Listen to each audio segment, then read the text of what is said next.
Verdi Sambo CS narkoba, Kamarudin Simanjuntak murka minta rambut ke semua terdakwa pembunuh Brigadir C.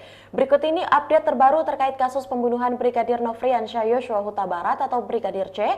Kali ini kuasa hukum keluarga Brigadir J Kamarudin Simanjuntak meminta agar terdakwa Verdi Sambo CS diberikan tes narkoba. Menurut Kamarudin, hal tersebut merespon terdakwa yang dinilai sering berhalusinasi dan kemungkinan efek penggunaan narkoba.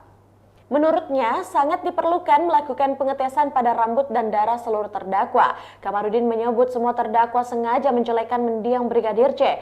Kamarudin khawatir semua hal buruk yang disampaikan di persidangan merupakan halusinasi.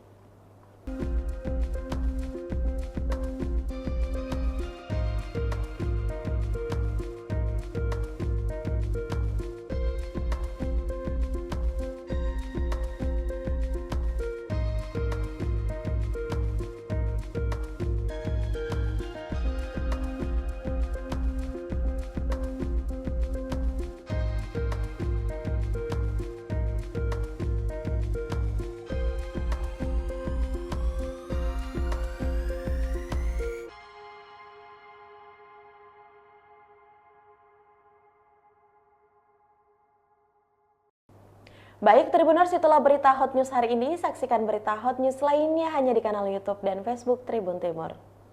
Terima kasih sudah nonton. Jangan lupa like, subscribe, dan share ya.